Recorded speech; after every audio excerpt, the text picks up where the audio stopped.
Coucou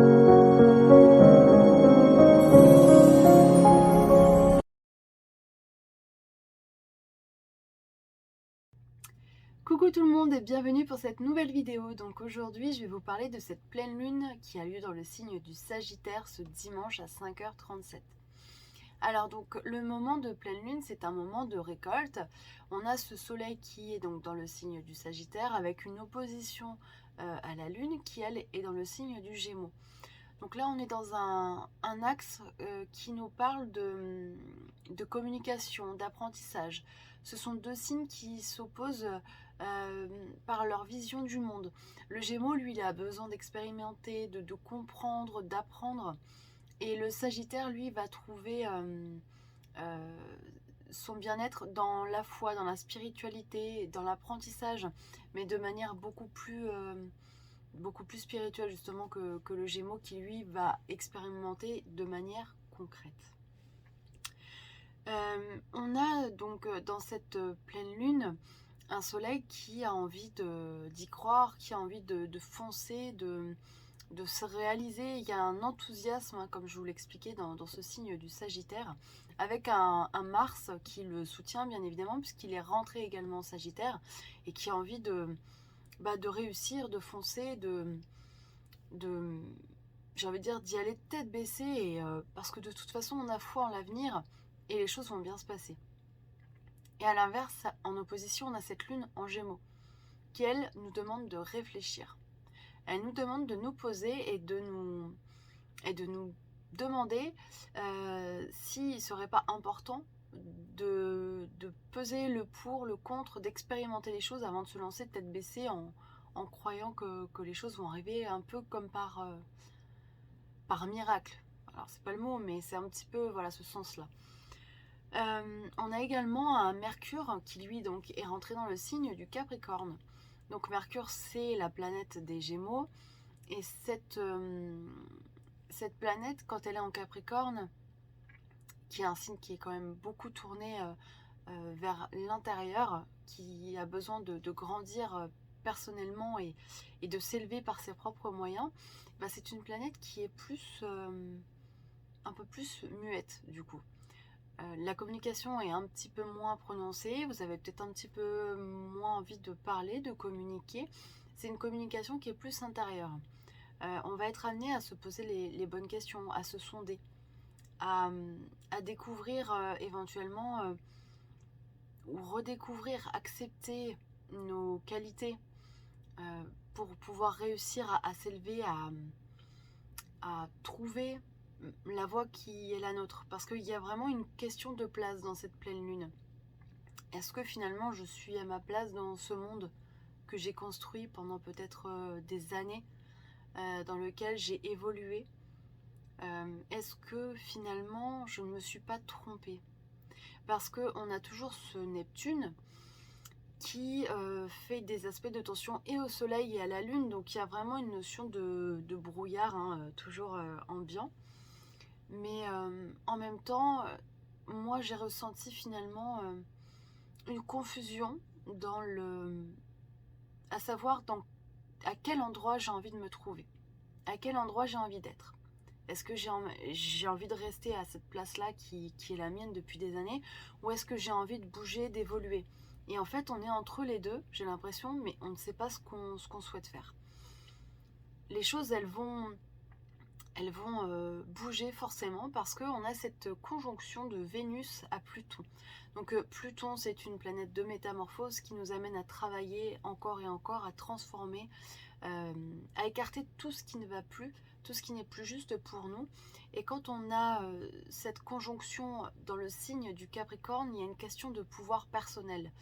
Est-ce que pendant des années, finalement, je me suis reliée à, à moi, à ce qui fait toutes mes qualités,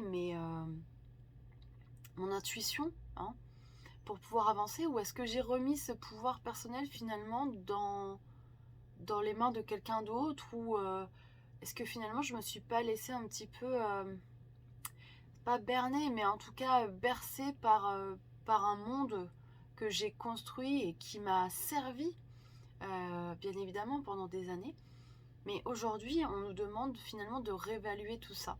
Alors, Vénus va rétrograder dans le signe du Capricorne, il me semble, à partir du 22. J'ai plus la date en tête, donc ça va se passer là très prochainement. Il y a aussi une réévaluation de nos... j'ai perdu le mot, de nos relations. Voilà. Il est possible que depuis quelques jours déjà, ou alors c'est en train d'arriver, vous êtes en train de lever le voile sur des relations qui ne sont peut-être pas celles que vous espériez, ou en tout cas l'image que vous aviez de cette relation finalement n'est plus bonne. Une personne peut-être vous a déçu, peut-être que vous allez vous rendre compte que finalement vous ne mettiez pas la bonne intensité par rapport à vos relations, qu'elles soient personnelles, amoureuses, amicales. Est-ce que finalement je n'ai pas donné à des personnes qui n'en valaient pas la peine? Est-ce que ma façon d'aimer est juste? Est-ce que ma façon d'être avec les autres est en accord avec ce que je suis réellement? Il y a toute une question autour de finalement de l'authenticité de la relation qui est portée en lumière, et Pluton justement va nous aider à aller creuser ce sujet-là. Avec Mercure qui est juste à côté, hein, donc qui va nous aider à prendre conscience de certaines choses. Alors je vérifie si j'ai rien oublié, parce que j'avais tellement de choses à vous dire que ça devient voilà, compliqué de ne rien oublier. Alors il y a aussi d'un point de vue plus général, moi je voulais parler de cette conjonction Vénus-Pluton dans le sens où, je ne sais pas si vous vous rendez compte justement, cette conjonction elle est dans le signe du Capricorne. C'est un signe qui correspond un petit peu au pouvoir, hein. C'est le signe qui culmine dans le zodiaque, donc c'est la maison professionnelle. Ça correspond souvent au père, au chef d'État. Alors d'un point de vue peut-être politique, ou en tout cas voilà, sociétal, on est confronté en ce moment à une remise en question justement du pouvoir. Vénus, c'est le côté yin, hein, c'est la féminité. Est-ce que finalement ce pouvoir qui était toujours dans les mains plutôt masculines n'est pas en train un petit peu de tourner à l'avantage des femmes? Alors avec Pluton, c'est tout ce qui est caché. Alors moi, ça m'a beaucoup fait penser, je sais pas, vous me direz ou pas, hein, peut-être, mais justement à toutes ces femmes qui sont en train de soulever la question de l'abus de pouvoir de l'homme vis-à-vis du corps de la femme. Est-ce que finalement cette conjonction Vénus-Pluton, elle n'a pas aidé voilà, à enlever le voile sur tout ce qui était caché et sombre par rapport à tout ça? C'est une question qu'on peut se poser. Alors après, d'un point de vue plus général, on peut ressentir dans cette pleine lune une difficulté à se déplacer, du coup, à aller où on le souhaite, parce que c'est vraiment, le Gémeaux correspond au côté local et le Sagittaire correspond au côté étranger. Est-ce que vous n'allez pas avoir des difficultés justement à vous déplacer? Alors entre effectivement la grève de la SNCF, le Covid, est-ce qu'on va pouvoir se réunir? Il y a beaucoup de questions autour de tout ça qui peuvent se poser pendant cette pleine lune, mais heureusement on a un Mercure qui a un trigone avec Uranus, donc du coup on va avoir une aide, j'ai envie de dire, qui va nous pousser à avoir des idées un petit peu audacieuses et qui va nous aider à être réactifs par rapport à tout ça. Donc ça c'est quand même un point très positif. Et on a de nouveau donc le carré Saturne-Uranus qui va se reformer. Et il y a vraiment ça va être un point culminant de cette année, puisque après l'année prochaine le carré va s'éloigner et se reformera en toute fin d'année prochaine. Ce Saturne qui finalement résiste, j'ai envie de dire, au changement.